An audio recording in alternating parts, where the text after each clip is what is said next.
아멘. 자, 오늘은 헨리 아펜셀러 선교사님의 이제 마지막 네 번째 시간을 살펴보도록 합니다.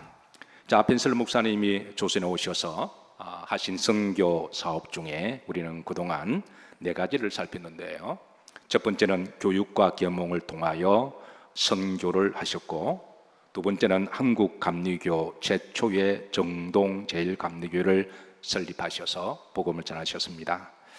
세 번째, 그의 선교는 전인격적인 선교 사업에 지향을 하시고, 그리고 네 번째, 조선의 진정한 자치 독립 국가로서의 노력과 헌신을 하시고, 또 앞으로 많은 지도자를 배출해서 우리 대한민국 이끌어갈 수 있도록 그렇게 기도하고 헌신하셨습니다. 자, 오늘은 마지막 다섯 번째, 성경 번역과 문수를 통한 선교 사업인데요. 자, 아펜셀러 목사님은 그 누구보다도 칼의 힘보다 글의 힘이 더 힘이 있다는 것을 아셨습니다. 그리고 글의 힘보다 성경의 힘이 더 위대하고 힘이 있다는 것을 아셨어요. 그래서 아펜셀러 목사님은 조선에 오셔서 가장 그 가슴 속에 역점을 두고 또 기도하신 것이 바로 성경 번역 사업이었는데요. 조선에 입국한 지 1885년 10월 13일에 정동사저에 7월 5일에 그의 짐을 풀고 얼마 있지 않아 한 2, 3개월 지나고 난 다음부터 그의 일기에 이렇게 기록을 했습니다.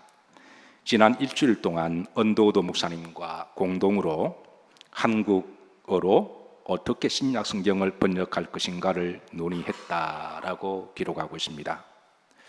그리고 두 사람은 일본에서 이미 번역된 이수정 씨의 마가복음, 그러나 그 이수정 씨의 마가복음 번역은 한문을 가지고 한글로 번역했기에, 그래서 이 두 분은 아펜셀러 목사님과 언더우드 목사님은 이제 영어를 가지고 한글로 번역한, 그리고 또 이제 이수정 씨의 번역본을 다시 개정을 작업을 했는데요.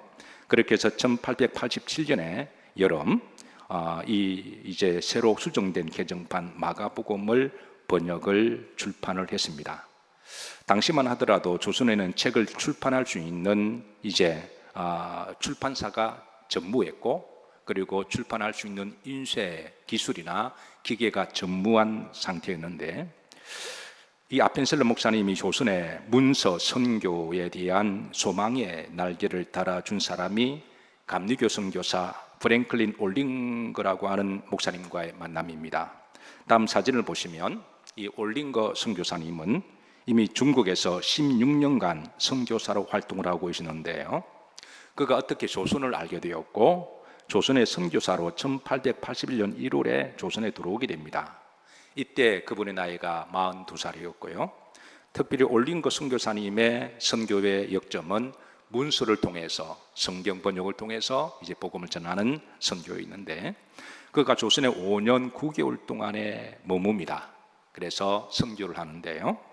이때 이제 그는 이미 중국에서 문서 선교한 경험과 지식이 있어서, 그래서 아펜셀러 목사님이 이제 우연인지는 모르지만 하나님 은혜로 이분을 필연적인 만남을 갖게 되면서 그의 이제 조선의 선교 문서를 통한 성경 번역에 이제 날개를 달아주게 됩니다. 그래서 아펜셀러 목사님은 배제 학당 내에 인쇄를 할 수 있는 우선 시설을, 공간을 마련하고, 그리고 인쇄 기계를 이제 구입을 하고 책을 출판할 수 있는 산문 출판소를 두게 되는데요. 이 산문 출판소가 우리나라 최초의 인쇄 출판사가 됩니다. 그리고 중요한 것은 학생들에게 인쇄와 출판의 기술과 방법을 가르쳐 주어서 출판을 하게 하는데요. 이 출판에 누구보다도 관심을 가지고 열심히 했던 학생 중에 한 사람이 바로 주시경이라고 하는 우리나라 최초의 국어 국문학자가 배제 학당부터 이 산문 출판사를 통하여 여기에 이제 인쇄를 하고 배우면서 이제 그의 또 국어 사랑은 시작됩니다. 주시경은 이 산문 출판사를 통해서 이제 여러 가지 책을 출판하고 또 교정을 하면서 한글에 대한 더 깊은 이해와 사랑을 배우게 되는데요. 만약에 아펜셀러와 배제 학당 산문 출판사가 없었다면 우리나라에 그렇게 국보급으로 자랑하는 국문학자 주시경 박사도 아마 없었을 거예요. 그리고 이 배제학당 산문출판사에서 1897년에 2월 2일에 우리나라 최초의 교회 신문이라고 할 수 있는 조선 그리스도인의 회보를 창간을 하게 됩니다. 그러고 나서 그 해에 산문출판사는 조선의 최초의 신문인 독립신문을 발간하게 됩니다. 역사적으로 상당히 의의가 있습니다.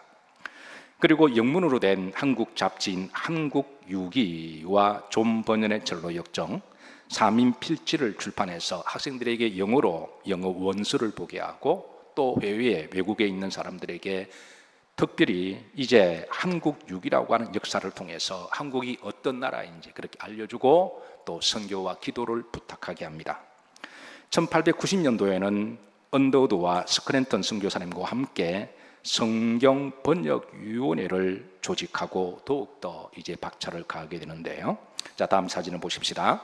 1890년대에 조직된 아펜셀러 목사님과 언더우드, 스크랜턴 그리고 그 외에 조선 사람들과 함께 이 번역위원을 그렇게 이제 창간을 합니다.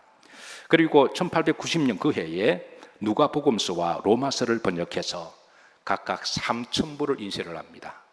누가복음과 로마서를 3,000부를 번역을 해서 그래서 이제 필요한 곳에 그렇게 선교로 그렇게 배포를 하게 되고요. 1892년에는 마태복음을 번역하고 1,500부를 출판해서 배포를 합니다. 이 마태복음은 한국 안에서 완전히 새롭게 된 첫 번째 번역본이라고 할 수가 있는데 역사적 의의가 있습니다. 그리고 1900년도에서는 놀라운 이제 어떤 기념이 되는데요. 신약성경 27권 전권을 다 번역을 해서 출판을 합니다. 이럴 때는 조금 놀라셔야 되는데 신약성경 27권을 이 조선의 땅에서 전권이 번역이 되고 출판하는데요. 1900년 5월 5일에 아펜셀러 목사님은 정동교회에서 완성된 신약성경 27권을 한 손에 들고 참으로 감동적이면서 눈물을 울먹울먹하면서 설교를 했는데요. 그때 설교한 내용의 일부가 이렇습니다. 우리는 지난 10년간의 작업 끝에 드디어 신약전서의 한국어판을 완성하였습니다. 이후부터 나는 성경 봉독을 할 때에는 이 책만 사용할 것이라고 회중 앞에 광고하는 기쁨을 누렸습니다. 이 책은 한문에만 몰두하여 자신의 아름다운 모국어의 장점에 눈멀어 있는 사람들을 위해 큰 도움이 될 것입니다. 그러니까 아펜셀러의 한글 사랑은 한문을 사랑하는 조선 사람보다 더 한글 사랑에 기뻤고, 그리고 한글은 굉장히 과학적인 언어이며 놀라운 언어이고 아름답고 깊고 시적이고 철학적이고 영적인 언어였음을 그가 평소에 늘 자랑스럽게 생각했습니다. 자, 그리고 이제 1909월 9일은 아예 그 주일을 신약성경 번역 완성주일로 그렇게 교회적으로 공포하고 정동 제1감리교회에서 이제 하나님 앞에 감사 예배를 드리게 됩니다. 1902년 3월과 4월에 아펜셀러와 게일은 아펜셀러의 서재에 모여서 이제 성경 고유 명사 3,000개를 정리해서 이제 또 작업을 시작하게 됩니다. 그러고 나서 이제 6월 달에 1902년 6월 달에 목포에서 열릴 성서 번역회를 참석을 위해서 좀 더 심도 있는 성경 번역 회의를 하기로 결정을 합니다. 아펜셀러 목사님은 조선에 선교를 하는 도중에 두 번의 안식년을 가지는데요. 1885년 4월 5일에 들어오셔서 7년이 지난 1892년에 미국에 가셔서 안식하시고, 두 번째 안식은 1900년대에 가지게 되는데요. 이때 온 가족이 함께 떠나는데 특별히 큰딸이 조선에서 있다가 심각한 병에 걸립니다. 그래서 그 병을 치유하기도 했고, 또 조선에서 태어난 아들을 또 이제 나이가 되어서 미국에서 교육을 중등교육과 고등교육을 받기 위해서 온 가족이 함께 미국에 떠납니다. 자, 당시만 하더라도 미국에 출입국을 할 때는 여권의 키와 무게를 기록했는데요. 그러니까 아펜셀러 목사님이 27살 때 그때 이제 미국을 떠나서 조선에 올 때 그의 키가 181.6cm였습니다. 그리고 그의 몸무게가 90.7kg이었어요. 그러니까 181키에 90kg면 아주 이렇게 좀 체격이 상당히 좋은 그런 체격이라고 할 수가 있는데, 그런데 1900년도에 두 번째 안식년에 여권에 그의 몸무게가 기록이 63.5kg였습니다. 그러니까 한 30kg가 빠진 거예요. 자, 여러분 키가 181 되는 분 한번 손 들어 보시죠. 181 되는 키가 181. 우리 지수가 키가 78인가요? 여기 180은 없나요? 네. 우리 부목사님 키가 어떻게 돼요? 우리 김대광 목사님 키가 어떻게 돼요? 180이에요? 앞으로 나와요, 그러면.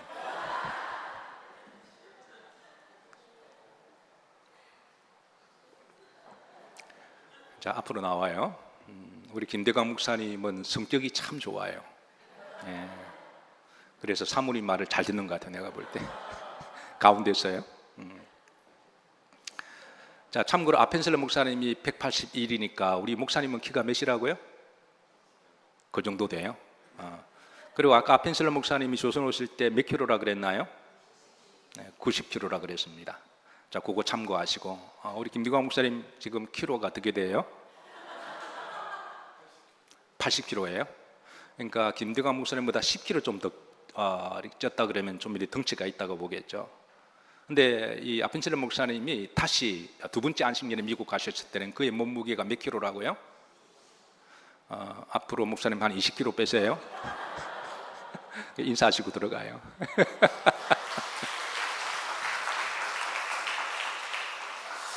그 김대광 목사님의 키에 63kg다 그러면 얼마나 몸이 야외 있었을까요?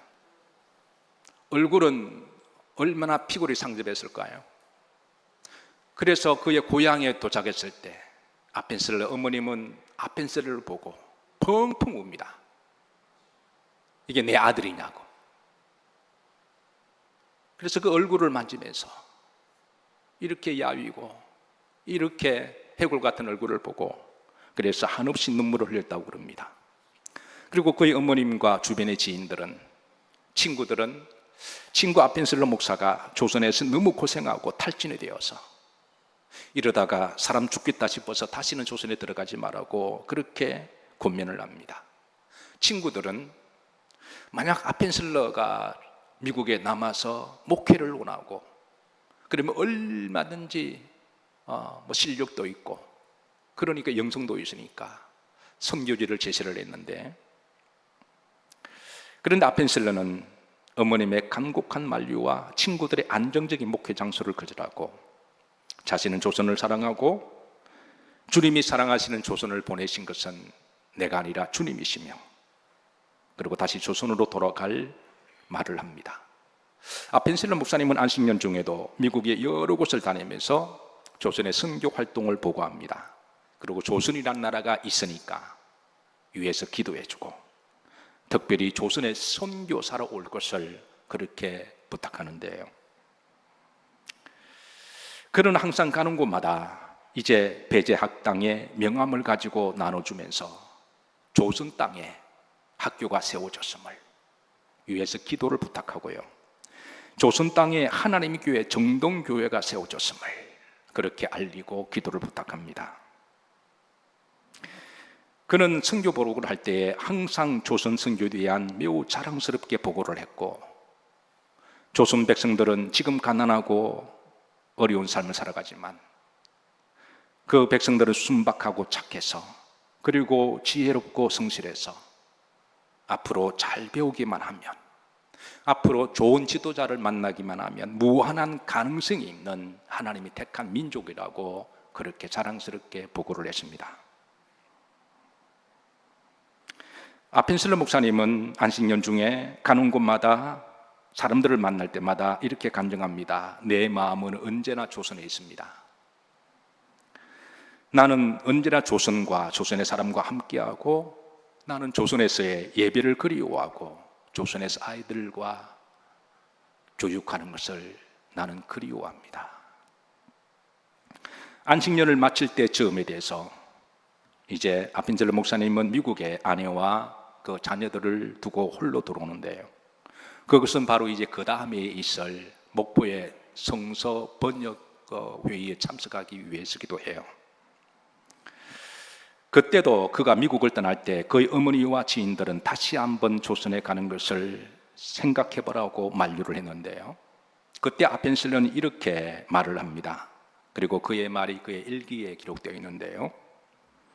만약에 내가 마지막으로 이 땅에서 하나님의 나라에 가야 할 마지막 땅이 있다면 그 땅은 미국의 땅이 아니라 조선의 땅이 되기를 저는 기도합니다. 천국은 미국이라고 해서 더 가깝지도 않고 조선의 땅이라고 해서 더 멀지도 않습니다. 천국은 어느 곳이든 다 같은 거리입니다. 그리고 눈물을 흘리는 어머니를 꽉 껴안고 어머니의 볼에 키스를 하고 떠났는데 이것이 그의 어머니와 마지막 작별 인사가 됩니다.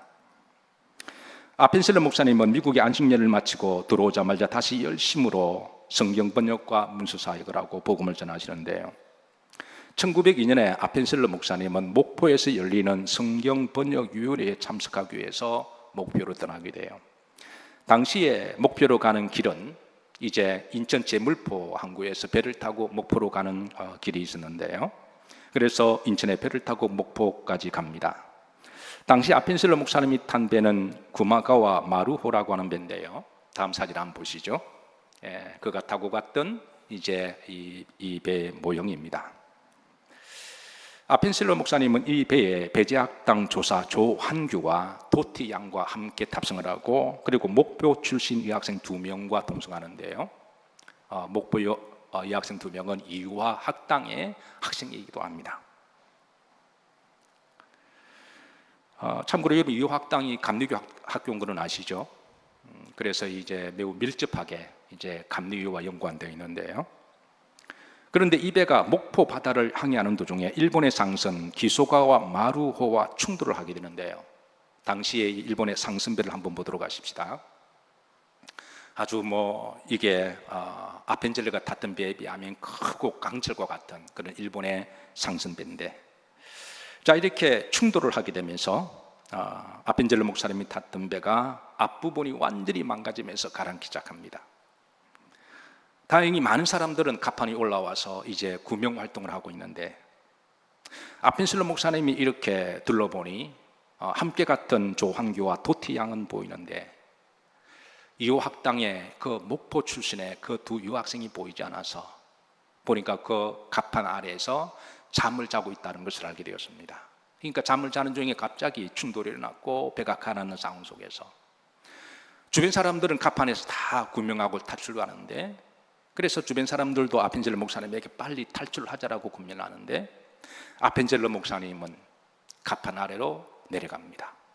그리고 자고 있던 그 학생들을 깨워서 올라보내는데 정작 아펜셀러 목사님은 갑판 위로 올라오지 못했습니다. 그리고 아펜셀러와 함께 23명은 그 배와 더불어 깊은 바닷속에 가라앉고 마는데요. 이때 아펜셀러의 나이가 44살입니다.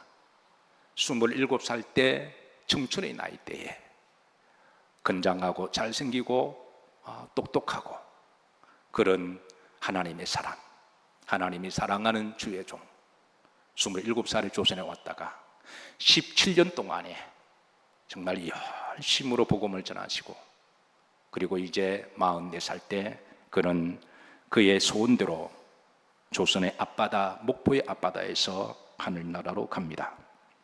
아펜셀러 장례식은 1902년 6월 29일 정동감리교회에서 치러졌는데요. 당시 장례식의 추도사를 맡았던 선교사 수회어르라고 하는 선교사님은 추도사에 이렇게 그를 조사를 합니다. 아펜셀러의 한 가지 결점이 있다면 그는 너무나 자기 희생적이었다는 점입니다. 그가 한국인을 위해 오랫동안 희생했을 뿐만 아니라 마지막 순간에도 한국인을 위해 자기 생명을 바쳤습니다. 그는 자신이 살려면 살 수 있는 충분한 조건에 있었음에도 불구하고 한국인 교사와 어린 소녀를 살리기 위해 노력하다가 희생을 당했습니다. 당시 아펜셀러 장례식에는 태극기가 개양이 되었고 애국가가 불리워졌습니다. 조선 사람들이 본 아펜셀러는 조선 사람보다 더 조선을 사랑했던 사람으로 평가가 되고, 그리고 대부분의 사람은 조선의 참다운 친구다라고 그를 평가하고 있습니다.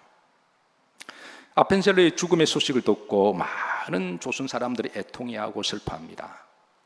그 중에 특별히 아펜셀러의 죽음의 소식을 듣고 크게 슬퍼하고 애통해한 사람 중에 한 사람이 바로 우남 이승만이었는데요. 청년 우남 이승만은 한성 감옥에 있을 때 아펜셀러의 비보를 접했습니다. 그는 그 소식을 듣고 너무나 가슴 아프고 슬퍼서 몇 날을 아무것도 먹지 못했다고 합니다. 특별히 소식을 들은 그날은 금식의 날로 선포하고, 그날은 아펜셀러를 위해서 기도하고 눈물로 하루 종일 보냈다고 그러죠. 이미 말씀을 드렸지만 우남 이승만은 아펜셀러와의 관계를 특별했습니다. 자신에게 서구의 학문을 가르쳐 줌으로써 학문과 지성의 눈을 뜨게 해주었던 사람, 자신에게 예수 그리스도의 복음을 알게 해줌으로 영적인 눈을 뜨게 해주었던 사람, 자신에게 민주주의와 자유와 인권을 가르쳐 줌으로써 조선이 가야 할 나라, 대한민국의 미래와 비전을 제시했던 사람, 자신이 감옥에 갇혔을 때에 자신의 가족을 돌보고 양육해 준 사람, 자신이 감옥에 종신형을 받았을 때 감형되도록 수고해 준 사람, 자신이 감옥에 있을 때 자신에게 감옥에 풀려나면 미국에 가서 좀 더 넓은 시야를 가지고 공부를 하도록 그에게 앞길을 제시하고 또 여러 추천서를 보내주었던 사람. 그래서 우남 이승만 청년에게 있어서는 아펜셀러의 이 관계는 특별했습니다. 그에게 있어서는 아펜셀러는 지성의 스승이요, 영적인 아버지요, 때로는 민주와 인권을 논하는 친구였고, 때로는 동력자였고, 나라의 독립을 위해서 함께 투쟁하는 독립운동가요, 자신을 끝까지 믿고 사랑해 준 사람이 바로 아펜셀러였습니다. 외국의 선교사라고 불리는 양화진에 가면 아펜셀러 목사님의 무덤이 있습니다. 그런데 그 무덤에는 아펜셀러의 시신은 없습니다. 그의 시신은 이미 목포의 어느 앞바다에 묻혀 있기 때문에 그렇습니다. 대신에 그의 기념비가 있습니다. 그의 기념비는 1885년 4월 5일에 조선의 인천의 제물포항에 첫 발을 내딛었을 때에 그때의 벅찬 감격을 가지고 기도하고 또 가슴에 남았던 그 글귀가 남아있는데요. 이 부분은 제가 아펜셀러 첫 번째를 할 때에 이미 소개를 했지만 이 비문에 있는 것을 다시 한번 여러분들께 소개합니다. 우리는 부활주일에 이곳에 왔습니다. 그날 사망의 군세를 이기신 주님께서 이 백성으로 얽어맨 결박을 끊으사 하나님의 자녀로서 자유와 빛을 주시옵소서. 1885년 4월 5일 부활절 아침에 사실 아펜셀러의 죽음을 두고 다양한 해석을 합니다. 어떤 사람은 바다에 죽었으니 휴장되었다고 말하는 사람이 있고, 어떤 사람은 자기를 하다가 죽었으니까 순직이라고 말하기도 하고, 또 어떤 사람은 순교라고 말을 합니다. 여러분의 생각은 어떠하시나요?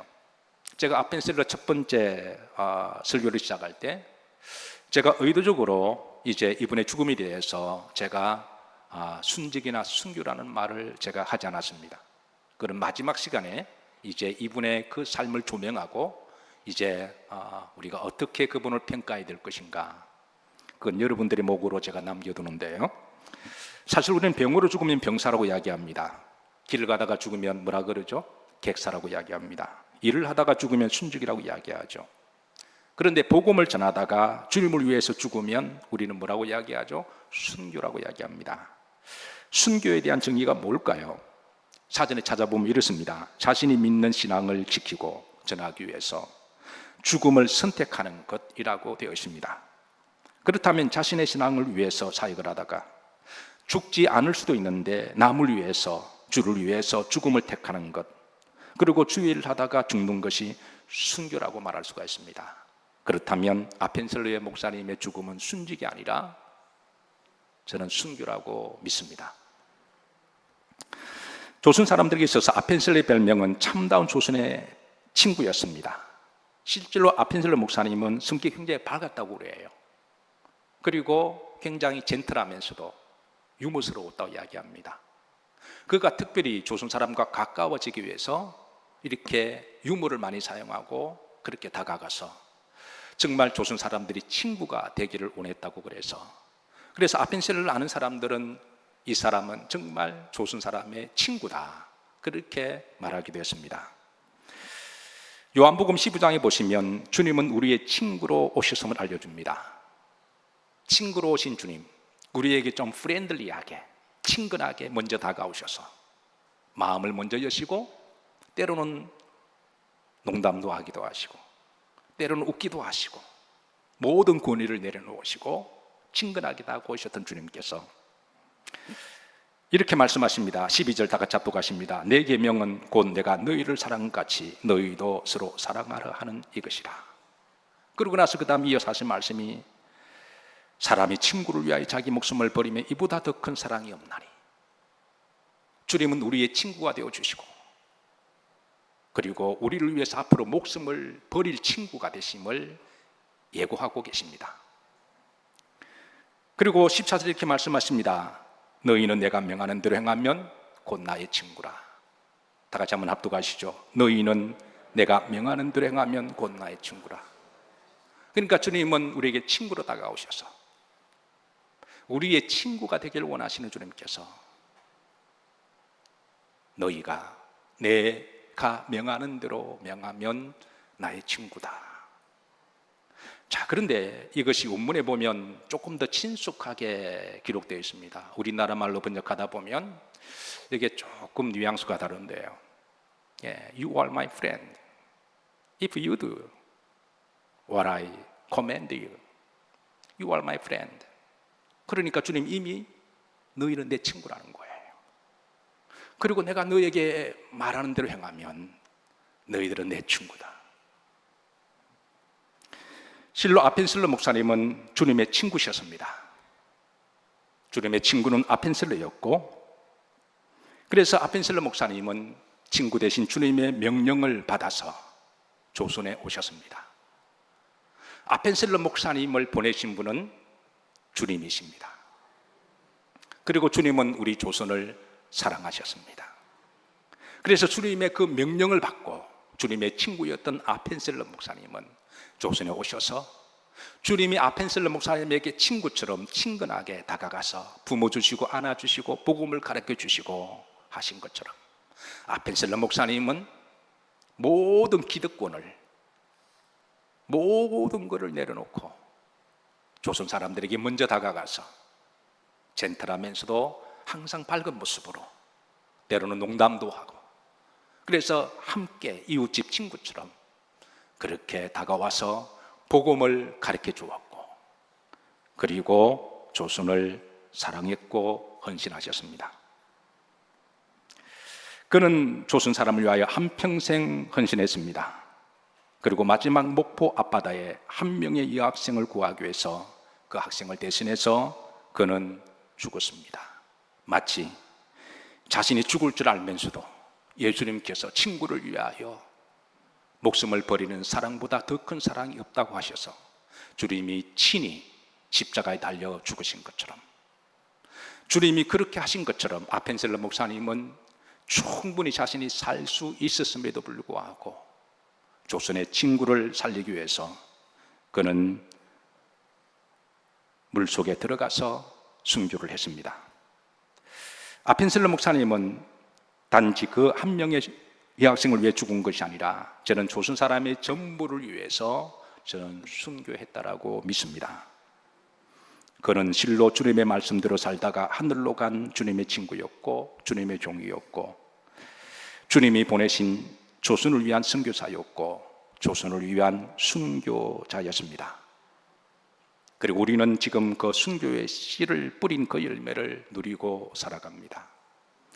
자, 오늘로서 이제 아펜셀러 목사님에 대하여 선교에 대한 흔적을 이제 마지막으로 우리가 끝내면서 그분이 보여주셨던 그 순교의 믿음과 그리고 복음에 대한 헌신, 특별히 친구가 되어서 친구를 위해서 복음을 전하고 헌신했던 그 분의 믿음대로 우리도 앞으로 여러분 주변에 주님을 알지 못하는, 믿지 못하는 사람들이 있다면 좀 더 가까이 다가가셔서 주님처럼 그분의 친구가 되지 않으시겠습니까?